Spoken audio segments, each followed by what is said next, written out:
Foi quando a gente fez um voto que se ele conseguisse entrar na prefeitura, a gente faria uma cesta básica por mês, né? E para honra e glória do Senhor, o tempo que nós passávamos no mercado, que a gente olhava, vai comprar outra de Jeová, Senhor, hoje eu não vou pegar isso porque o dinheiro não vai dar. Senhor, hoje eu não tenho isso porque o dinheiro não vai dar. Hoje, para honra e glória do Senhor, é para testificar a tua fé. É para você entender que o tempo não é seu, a aflição não é sua, a dor não é sua, é de Deus. É tempo para você entender que hoje, para a glória do Senhor, a gente tem doado uma cesta básica por mês. Sabe o que é isso? É o tempo de escassez. É o tempo onde parece que tudo se trava na tua vida. É onde parece que teu ministério trava, a tua vida financeira trava, a tua comunhão com Deus parece que retém aquilo que você quer dar para Ele. Só que existe um tempo que Ele diz, que é um tempo da gente estender, da gente amar. E o Senhor fala sempre comigo nessa passagem. O que nós temos abrindo mão para ofertar para Ele? O que nós temos, qual é o tempo de preciosidade que nós temos tirado para Deus? Às vezes a gente ora 20, 30 minutos, uma hora, jejua, mas será que esse é o tempo? Mas eu digo para você, talvez a sua oração não seja o tempo que você está dando, mas seja a qualidade da tua oração, seja a qualidade daquilo que o Senhor tem feito por você. A qualidade que você dá para Deus é aquilo que o Senhor retribui na tua vida. Aquilo que você lança no altar, o Senhor Ele retribui na tua vida. Então, descansa seu coração, confia, está doendo, mas você está aprendendo. Está doendo, mas você está crescendo. O crente, eu falo que o crente é igual o remédio. Quanto mais você bate, mais cresce. Então, o diabo ele vai tentar te parar de todas as maneiras. Mas lembra de uma coisa, aquele que morreu na cruz, ele não está lá, ele já ressuscitou. E o tempo da tua vitória chegou nessa noite. Amém? Assim é a bênção de Deus não acontecer. Glória a Deus. As pessoas que vieram aqui na frente deram o seu melhor para o Senhor.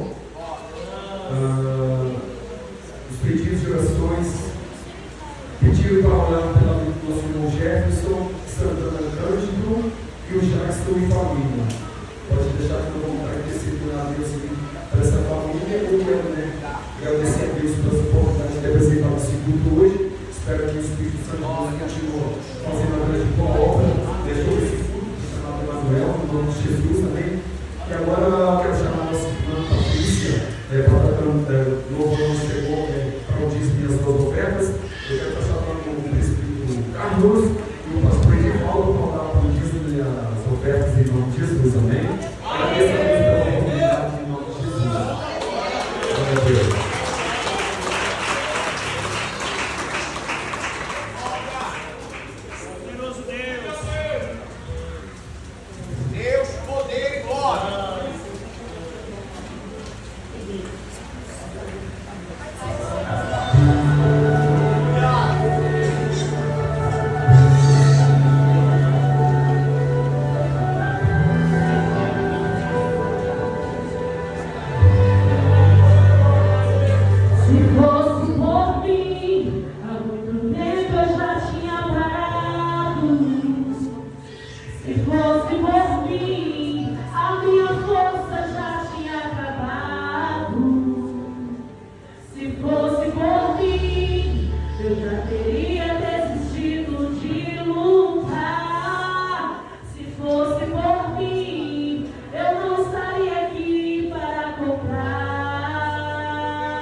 mas para que o mundo fosse salvo por ele.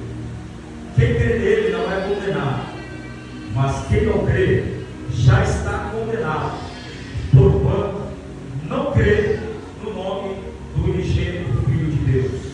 E a condenação é esta, que a luz veio ao mundo, e os homens amaram mais as trevas do que a luz, porque as suas obras eram más. Porque todo aquele que faz o mal aborrece a luz, e não vem para a luz, para que as suas obras não sejam reprovadas. Mas quem pratica a verdade vem para a luz, a fim de que as suas obras sejam manifestas, porque são feitas em Deus. Amém? Glória a Deus. Pode se acessar a igreja.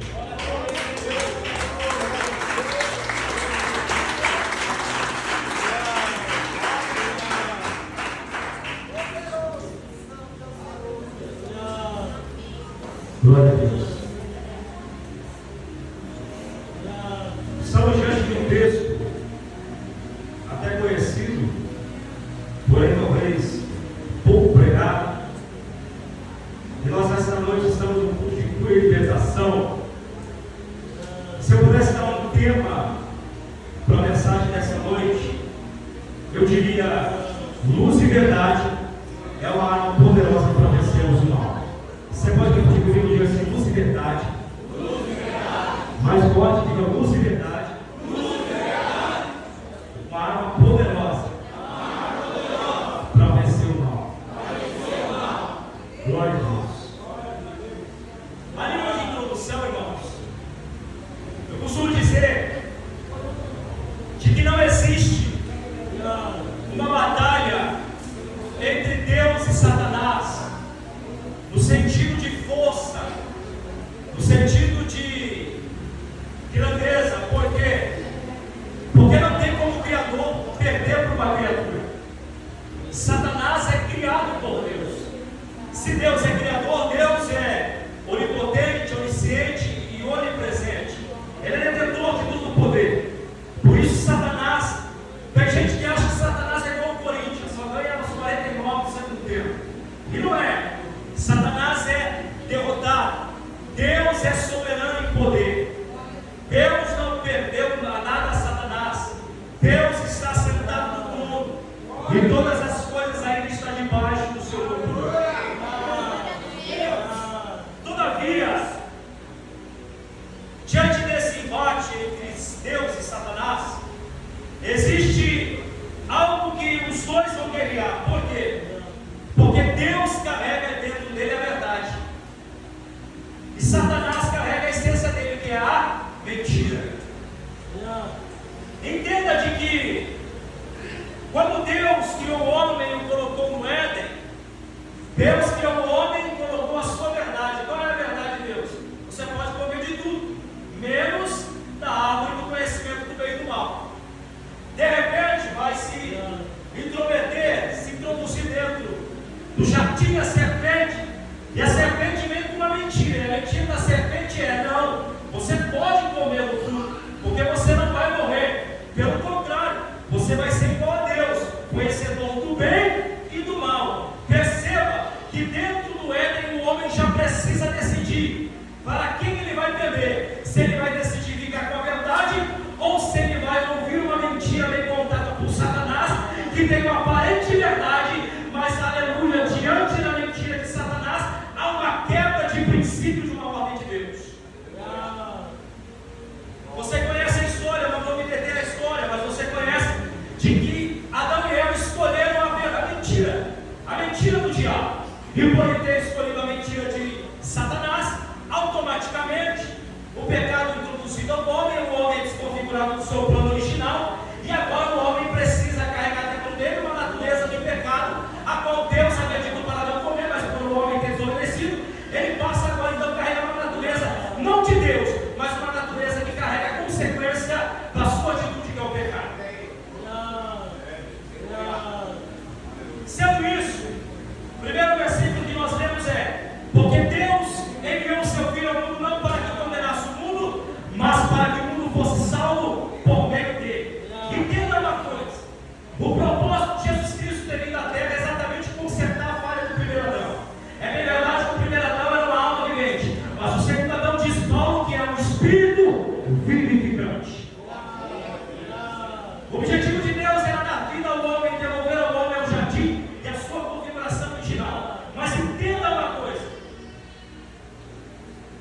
diante da verdade de Deus, Deus vai dar ao homem algo chamado livre-arbítrio. O livre-arbítrio é a capacidade e poder de escolha. O homem pode escolher o que bem quer. Todavia, a colheita será inevitável. Você conhece a história, sabe de que a lei da semeadura é algo correto, exato. Aquilo que nós semeamos, certamente aquilo que vamos colher. Mas a grande questão é, o texto diz que quem crê nele não é condenado, mas quem não crê já está condenado. E eu por diversas vezes comecei a me indagar a Deus, dizendo: Deus, mas o Senhor disse que tem um livre-arbítrio, mas o Senhor está dizendo que o Senhor não quer, o Senhor já está condenado. Que raio de livre-arbítrio é esse que o Senhor me dá? Só que quando a gente vai entender a história bíblica, nós compreendemos de que quando o homem pecou lá atrás, a condenação passou a ser algo inerente ao ser humano. Então, quando nós nascemos no ventre da nossa mãe, nós já somos alvo da condenação de Deus. E de que a vida de Cristo é exatamente aquilo que o texto diz, para que nós não sejamos condenados, mas que sejamos salvos da ira de Deus.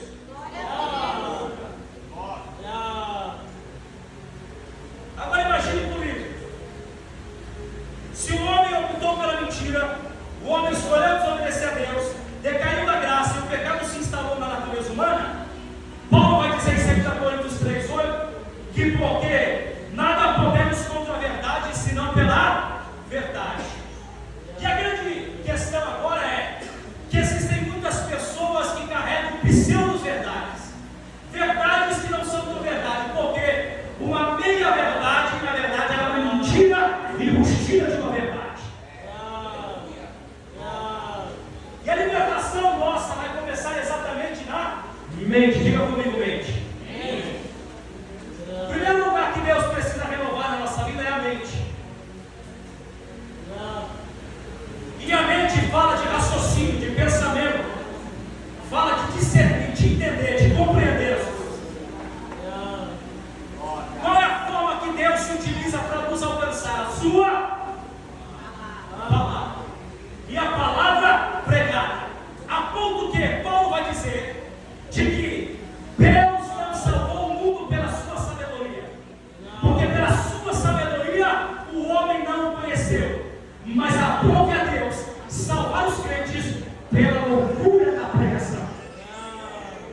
Então entenda uma coisa: quando nós pregamos o Evangelho, nós anunciamos a palavra vai gerar entendimento, ela vai gerar algo de conhecimento na mente do homem.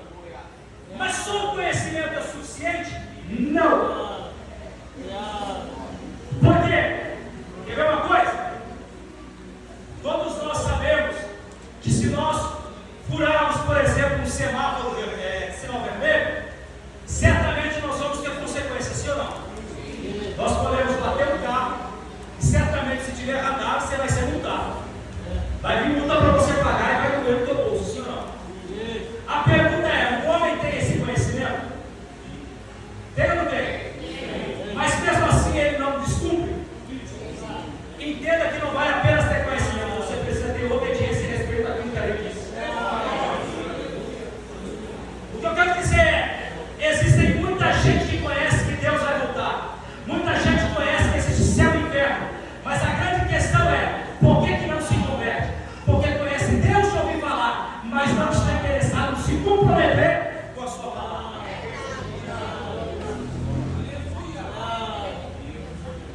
Porque para se comprometer com a sua palavra, obviamente que vai necessitar de renúncia. E principalmente, abrir mão da sua carne para fazer a vontade de Deus. E o texto que nós lemos é bem claro nisso.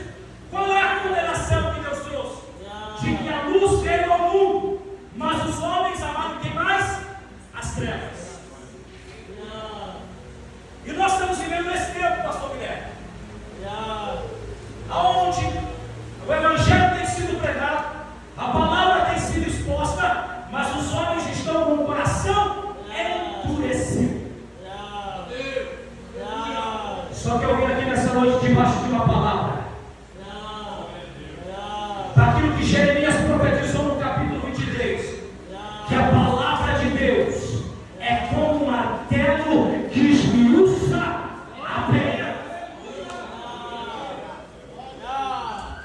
Quem sabe entrou pessoas aqui nessa noite dizendo: eu não aguento mais orar, eu não aguento mais jejuar, eu não aguento mais buscar por fulano, por ciclano, verdano. Mas eu quero dizer para você aqui nessa noite, de que a palavra de Deus ainda continua sendo poderosa e eficaz como a bomba prega que tenta aprisionar, aleluia, os seus entes queridos.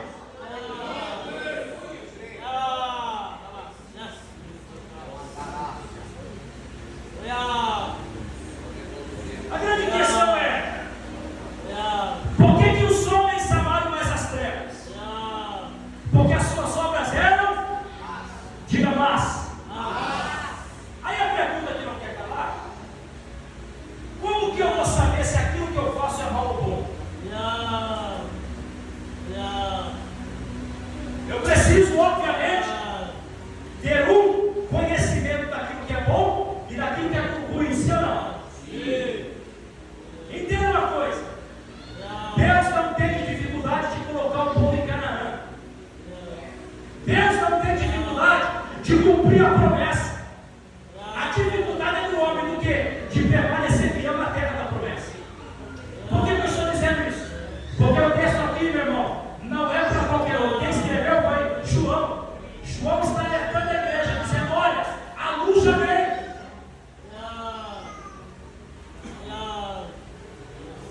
A luz já veio iluminar o que estava escuro. A luz já veio consertar o que estava errado. O plano de salvação está pronto. As ferramentas que o cristão precisa para vencer as trevas, Deus também já entregou a igreja. Mas entenda o problema, olha o que ele está dizendo. A luz veio, só que os homens amaram mais. Então, qual é o sentimento? Amor. Então, qual é o problema? O problema é: eu conheço a luz, mas o meu coração está totalmente entregue às trevas.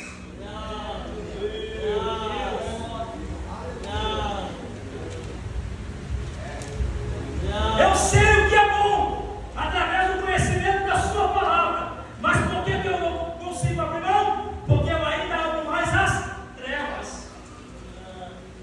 E olha o que diz o texto da palavra do Senhor: aquele se torna escravo daquele que é vencido, se torna escravo dele. O que Deus está querendo dizer é: tem muita gente que até quer a luz, mas está escravo. Por quê? Porque o pecado o escraviza.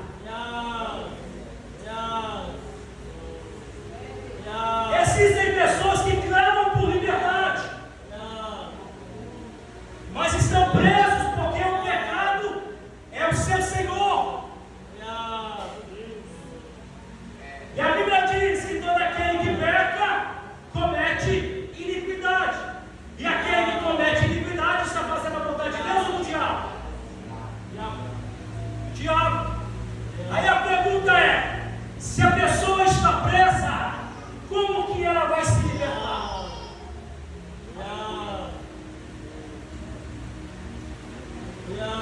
Ela precisa ter disciplinas espirituais. Ela precisa, além de ter conhecimento da palavra, é permitir que o conhecimento da palavra gere vontade na sua alma de querer uma mudança. Porque você vai conhecer muita gente aí fora, e eu tenho certeza que você já ouviu isso de alguém. Alguém diz assim: irmão, um dia eu vou. Já ouviu isso ou não? Um dia eu vou. Um dia o chamado de Deus vai chegar. O problema é que Deus já está chamando há mais de 2.000 anos atrás. O problema é que o homem está dando desculpa porque ele não quer vir para a luz, porque o coração dele ainda está comprometido com as trevas.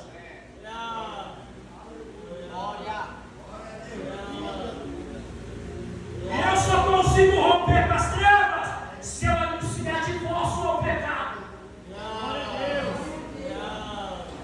Porque enquanto você permanecer grudado, casado, abraçado com o pecado vai ter força em você.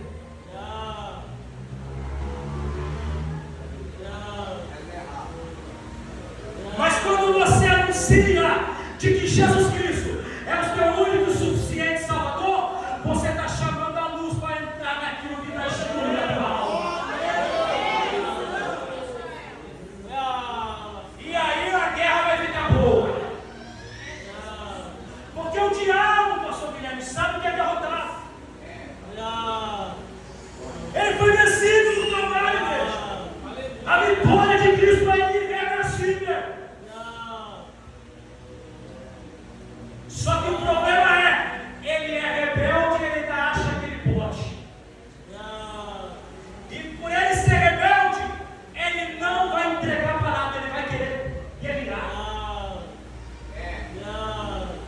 É por isso que tem gente aqui nessa noite, que você está talvez buscando por alguém, e você não entende, porque quanto mais você ora, quanto mais você busca, a pessoa mais piora. Eu vim aqui te dar um aviso, é sinal de que a luz já está entrando.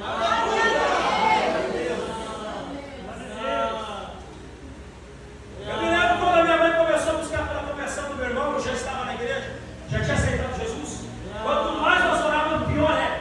Era carro que capotava, ele pegou um cavalo, foi andando lá, não sei aonde, o cavalo empilhou, ele caiu em cima de uma cerca de arame farpado. A prova era tão grande.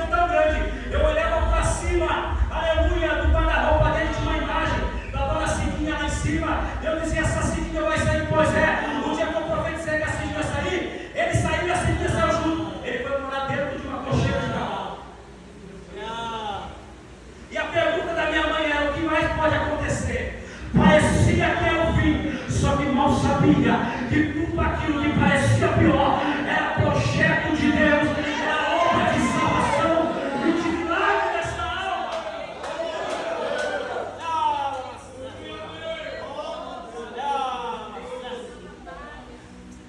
Qual é o problema nosso? É que o Senhor quer forjar guerreiros, e guerreiro precisa lutar. Escute uma dica, o conselho da parte de Deus para você: gaste o suor, se for necessário, sangue no treinamento, porque quem é muito treinado, quando chega a hora da batalha, a vitória vai ficar mais fácil.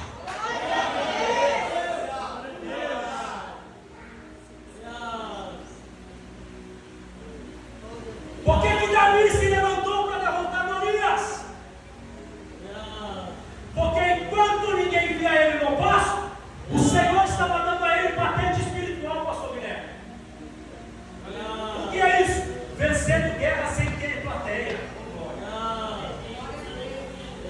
Vencendo guerra no ano, sem ninguém ver. Aí quando ele se apresenta e se coloca diante de Saul dizendo, eu vou pelejar contra esse circunciso filisteu, a maioria do povo de Israel soltou na cara de Davi, dizendo, quem tu pensa, menino, para enfrentar este gigante que é guerreiro desde a sua mocidade?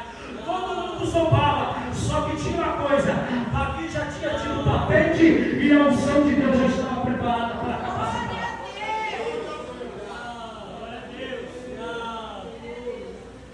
Levanta a tua mão que eu vou profetizar uma palavra para a tua vida aqui nessa noite. Você está aí na frente.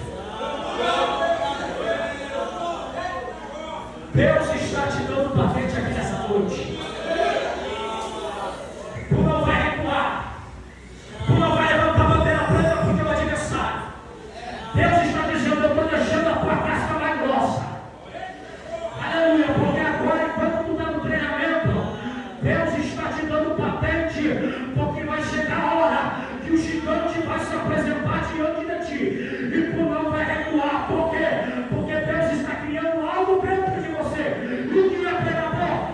Experiência.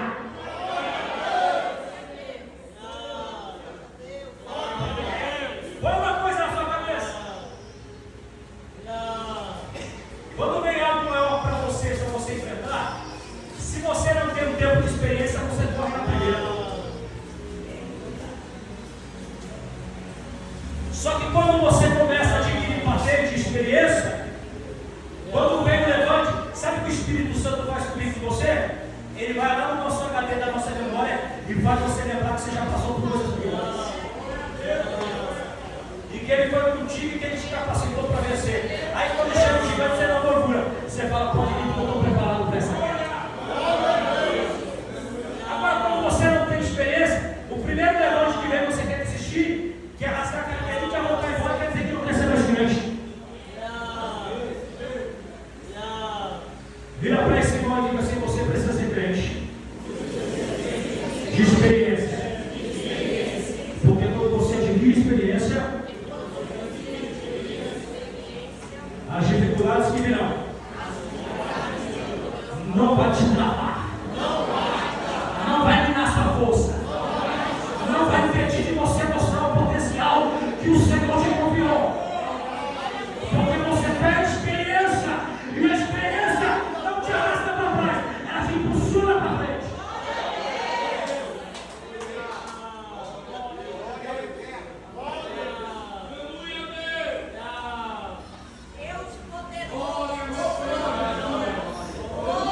Só que tem uma coisa.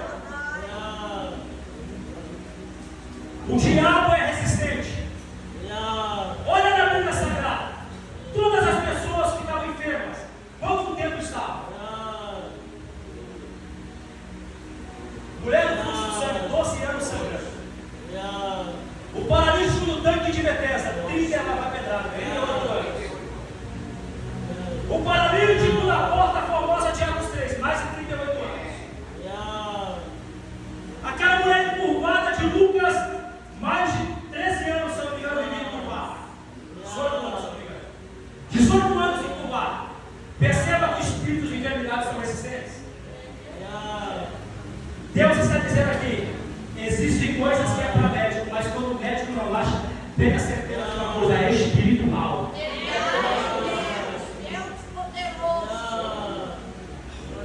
Porque se o médico não está achando, é porque o diabo está tentando colocar enfermidade. E eu quero dizer algo para ti nesta noite. Pode ser enfermidade e a doença que for. O Senhor já liberou uma palavra de vitória, dizendo em Isaías 53, verdadeiramente, Ele levou sobre si as nossas dores e as nossas enfermidades. O castigo que nos traz a paz estava sobre Ele, e pelas suas pisaduras fomos sarados.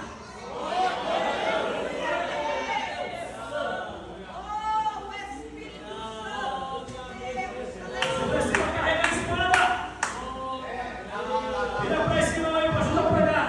Fala para ele, você precisa estar com a espada.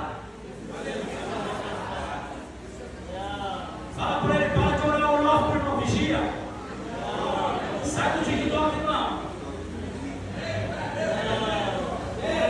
Para vencer o diabo, não é intelectualidade humana, não é a força do teu braço, não é o teu jeitinho brasileiro. Para vencer o diabo, o apóstolo Paulo dá receita: temos que revestir de toda a armadura de Deus. Só que o problema é, tem muito crente que só fica na defensiva. O Senhor está dizendo: capacete te defende, coraça te defende, cinto te defende, calçado te defende e o escudo te defende. Mas eu te entreguei uma espada. Glória a Deus.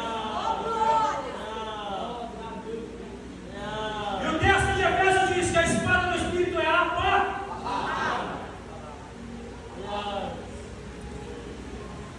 Como que eu sei quando é minha carne, quando que é o diabo? Como que eu vou discernir esse negócio? Escute. Natureza pecaminosa é tudo aquilo que atrai a sua carne com mais força e intensidade. Então tem gente que tem fraqueza com mulher, mulher vai ter fraqueza com homem, tem gente que vai ter fraqueza com as drogas, com a pornografia, com a bebida, talvez com o dinheiro. Cada um vai ter uma área, sim ou não? Então essa área mostra que você tem o quê? Uma fragilidade humana. Tem gente que vai ter mais, outros tem menos. Então existe uma natureza que te atrai. E essa área, o Senhor está dizendo para alguém aqui hoje: vigia. Paulo na receita que como para a carne eu não enfrento, eu fujo. Eu preciso entender que eu preciso fugir. Porque José, quando a mulher de Potifar botou o olho em cima dele, ele preferiu deixar a capa, mas não perdeu a presença e a promessa que Deus tinha. E por que não perdeu? Porque ele correu, porque ele não queria pegar a mão do Senhor. Agora existe uma outra coisa. O diabo é sagaz, ele é astuto e ele vai explorar a nossa fraqueza. Põe uma coisa na tua cabeça aqui nessa noite: o diabo é espiritual, sim ou não? Sim. Mas ele não vai te atentar com outra coisa a não ser com a tua carne. Alguns ele vem até com a palavra, como fez com Jesus no deserto. Mas muitas das vezes ele vai atacar o que? A tua carne. Quer ver uma coisa? Para você discernir se você está debaixo ou de uma tentação da tua natureza ou é um ataque do diabo contra a tua natureza. Uma coisa é você passar na rua e você ver alguém que você tenta você olhar, a mente querer dar uma escapada, sim ou não? Agora, quando é ataque espiritual, você não está querendo, mas você sente que existe uma força externa te pressionando e querendo fazer você pecar. Vou repetir. Existem momentos que não é a tua carne, você sente que é uma força maligna, demoníaca, lutando contra a tua carne para te fazer pecar contra Deus. A gente chama isso, de acordo com a Bíblia, de opressão. Diga comigo, opressão. O que é opressão? É uma força maligna que vem de fora para dentro. Diferente de possessão. Possessão, o diabo já está do lado de dentro. Certo? Então, diante da opressão, que são forças malignas lutando contra a tua natureza, tentando fazer você pecar e desviar contra Deus. E aí, meu irmão, quando vem, aleluia, quando vem a opressão, não tem para onde correr. Você precisa orar, jejuar e declarar o poder da palavra, que a opressão vai cair na terra. E qual que é a receita? Tiago 4,7: sujeitai-vos, pois, a Deus, resistir ao diabo e ele. A palavra resistir significa: o diabo apresenta um banquete e você diz não. O diabo quer te dar um atalho para você sentir o prazer fora da bênção de Deus, você diz não. O diabo quer apresentar meios ilícitos para você ganhar uma promoção no trabalho, você diz não. Por quê? Porque você conhece o bem e o mal. E como que eu sei o que é bem ou mal? Como que eu sei que agrada a Deus? Se eu ler o livro? Se eu ler o livro dele. Como que eu sei que adultério é pecado? Está na Bíblia. Como que eu sei que maledicência é pecado? Está na Bíblia. Como eu sei que fornicação é pecado? Está na Bíblia. Como que eu sei que beber é pecado? Está na Bíblia. Como eu sei que feitiçaria é pecado? Está na Bíblia. Como eu sei, aleluia, que inimizade é pecado? Está na Bíblia. Como eu sei que maledicência é pecado? Está na Bíblia.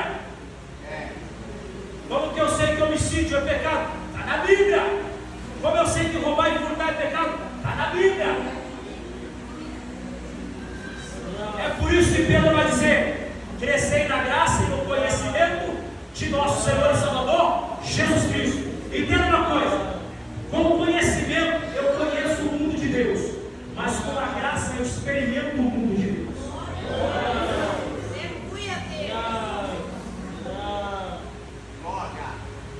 A palavra te traz o conhecimento de quem Deus é, o que Ele aprova e o que desaprova, mas a graça te faz experimentar o mundo espiritual dele.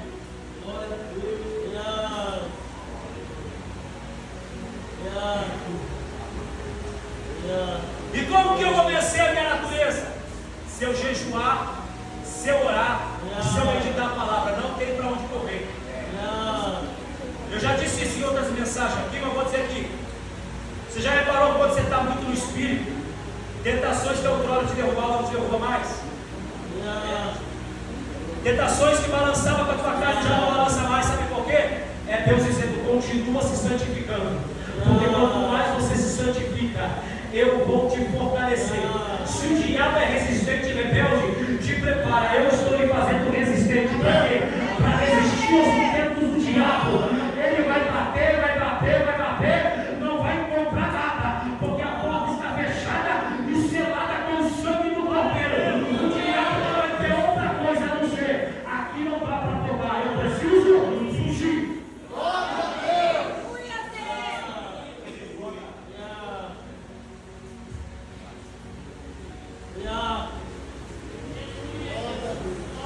Agora entenda uma coisa: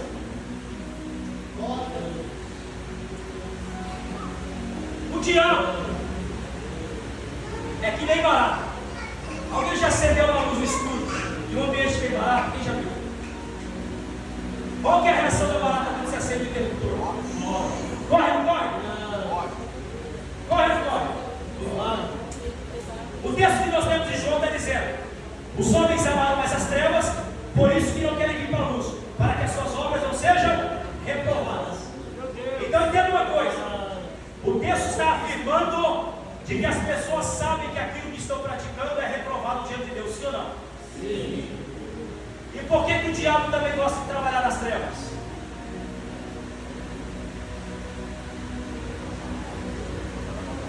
Porque as trevas é o ambiente propício para ele reinar. Trevas está em oculto, fala daquilo que está escondido, fala daquilo que é imperceptível, fala daquilo que muitas das vezes não é visto. E eu vou dizer uma coisa aqui nessa noite: tem muita gente que se escandaliza com os pecados, talvez, principalmente da área da sexualidade. O irmão caiu no adultério, fulano não sei o que, mercado não sei o que. Mas eu vou dizer uma coisa: existem pecados que não agradam a Deus e parecem inofensivos, mas são esses que são mais resistentes e difíceis de vencer.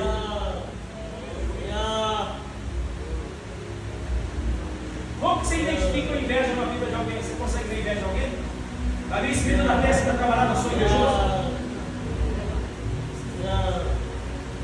Mas está escrito na cara do camarada: sou desonesto.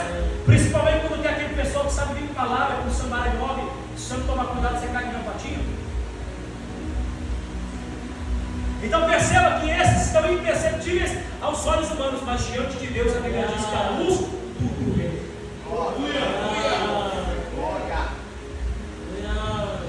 E qual é o convite do Senhor? O convite do Senhor é: nós temos que ter a coragem de chegar diante dele em oração e perguntar: Senhor, o que na minha vida ainda está em trevas? É Deus. Será que eu tenho dificuldade de celebrar a vitória do meu irmão porque eu queria que a cabeça fosse minha? Será que o irmão que foi ungido ontem, você está murmurando em casa dizendo: eu que mereci a unção, não ele?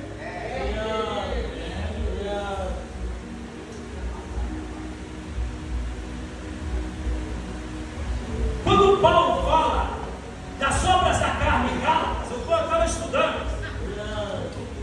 Irmãos. Eu contei: 1, 2, 3, 4, 5, 6, 7. 7. Ele dá uma lista das obras da carne. Gálatas 5. 7. Eu disse: quanto? Até parece que Deus fez de causa pesada. O número 7 é o número profético, é o número da perfeição de Deus. Mas escute uma coisa: 7 pecados que ele atribui às obras da carne está relacionado com o nível de relacionamento entre pessoas. Quer ver? Porfia. O que é porfia, pregador? Discussões e brigas constantes, espírito contencioso, emulações, ciúmes, rivalidade, inveja disfarçada de competição, iras, explosões de raiva e perda do controle emocional, peleja, ambição egoísta, disputa por poder e vantagem pessoal, dissensões, divisões, intrigas que causam separação entre grupos, inimizade, hostilidade, ódio e rancor persistente contra a pessoa, desejo mal ao próximo. Homicídio é um ato de violência contra outra pessoa, manifestando inimizade e falta de amor ao próximo. Eu disse 7. E as 7 estão condicionadas ao nível de relacionamento de uma pessoa para com a outra. Aí a gente só está preocupado em dizer: eu não posso cair na pornografia, eu não posso cair no adultério, eu não posso cair na masturbação, eu não posso cair na comunicação, eu não posso cair na mentira, eu não posso cair no roubo, eu não posso cair disso. E o Senhor vai dizendo: e nós, como temos lidado com essas obras da carne, a qual são manifestas diante do nosso relacionamento de um para com o outro?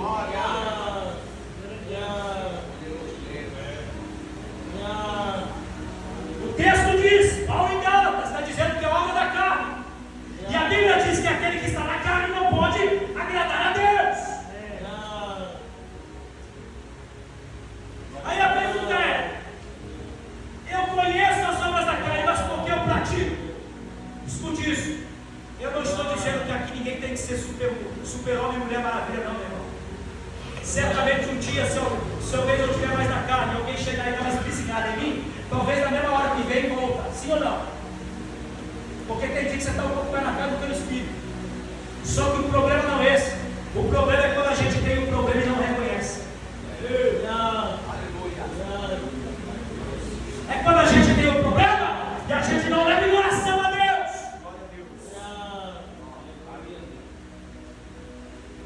Aí você vai falar assim: irmão, é tão vergonhoso que eu vou chegar diante de Deus e falar assim: eu tenho uma inveja no meu coração. Meu irmão, não é muito melhor você confessar diante do teu pai que te conhece? O que Mateus diz 6,6? Entra no teu quarto, fala com o teu pai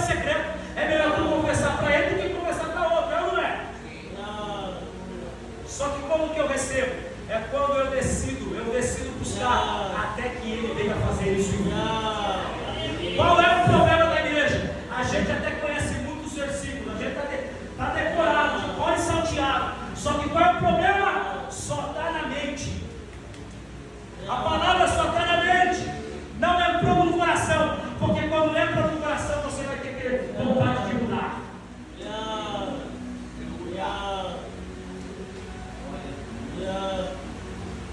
Quando entra no teu coração, Deus transforma a alma. A alma segue de emoções, vontades e desejos. Você precisa desejar a mudança. Você precisa querer a mudança. E você precisa sentir e confiar de que aquilo que você não resolve, o teu Deus tem poder para mudar a tua história.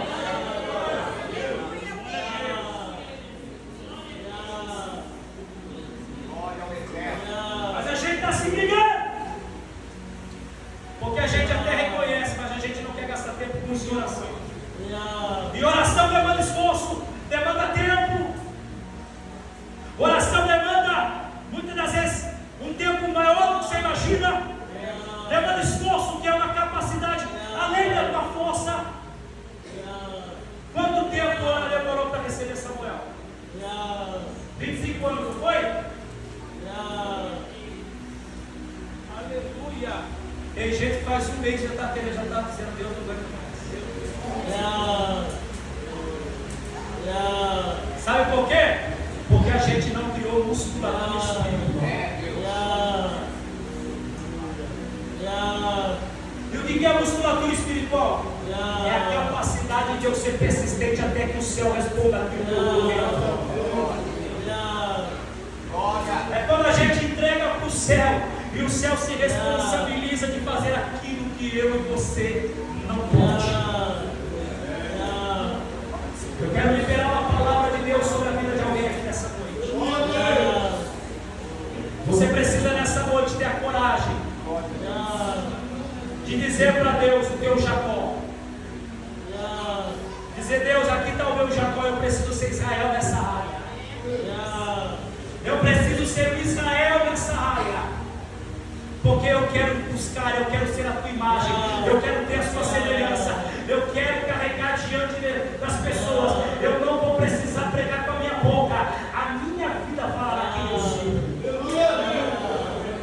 Glória a Deus. Glória a Deus. Amém.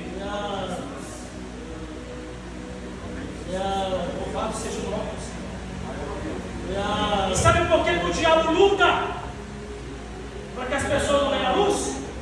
Porque as trevas é o campo que ele trabalha. O diabo trabalha na luz. Por que o macumbeiro vai lá no terreiro e precisa acender uma vela?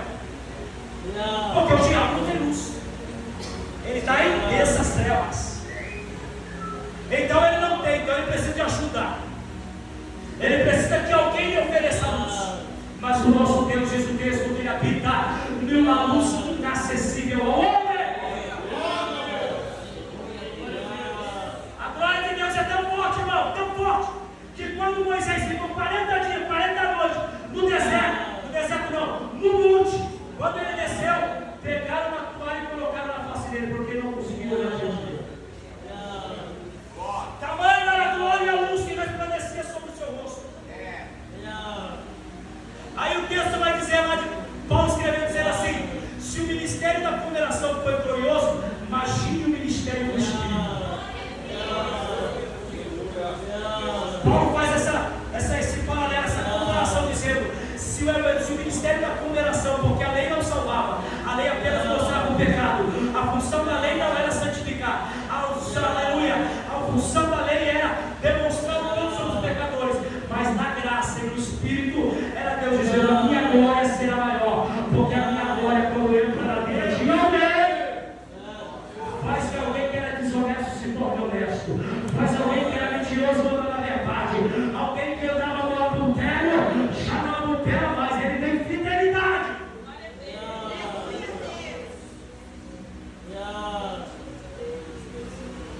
Faz com que a gente seja ele, não nós. É por isso que eu escutei outro dia uma frase muito conhecida, que diz assim: o que você vê de bem em mim foi ele que fez, o que você vê de mal sou eu mesmo.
abrir mão de algumas coisas, você vai ter que se desapegar de algumas coisas.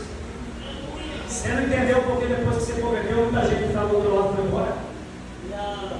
Tem gente que está deixando a menina dizendo, mas fulano não está mais comigo. Mas eu acho que está luz e treva se mistura. Da mesma forma que água e óleo não se mistura, luz e trevas também não anda junto. É Deus dizendo assim, a luz acende a mentira, a treva que está nele não suportou. Por isso ele ficou nas trevas e você ficou na luz.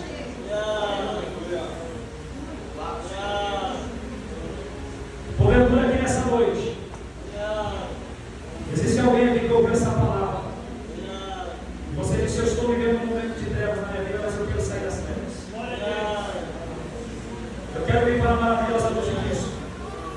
Eu quero ser um novo homem, eu quero ser uma nova mulher. Eu quero ser uma pessoa que leve de fato e de verdade a presença de Deus por onde for. Você não é obra do acaso. Você não nasceu para ser um derrotado nem um zero à esquerda. Você faz parte de um plano de Deus. Ah, mas eu não sei que plano é esse. Sabe por que você não sabe? Porque ainda você não se conectou com Ele. Porque quando você se conecta com Ele, o plano de Deus sobre a tua vida é revelado sobre você. Existe alguém aqui nessa noite que você quer entregar a sua vida a Jesus Cristo?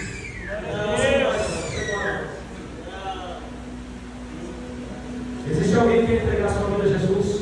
Você nunca fez uma confissão pública de conhecê-lo como Deus suficiente Salvador. Você quer entregar a sua vida para Jesus? E dizer nas trevas, eu não quero ficar mais. Eu quero ir para a luz, porque eu sei que na luz eu vou viver o extraordinário de Deus. O inferno não foi preparado para você. O inferno foi preparado para Satanás e seus demônios. E o objetivo de Deus é nos levar, nos morar com Ele nas mansões celestiais. Você quer entregar a sua vida para Jesus? Tem alguém aqui nessa noite? Glória a Deus.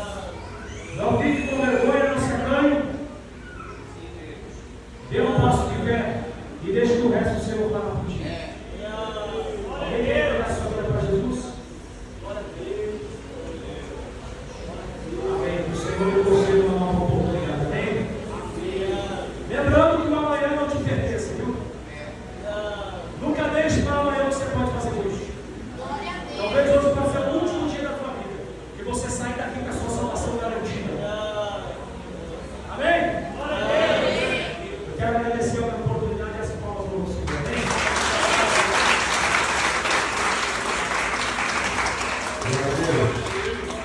Amém, amados. Louvado seja Deus. Irmãos, nós temos um pedido de oração. A irmã passou aí na porta da igreja. Ela tem uma bebezinha chamada Raquel. E ela pediu que nós orássemos por essa bebê que não se encontra bem. Tá?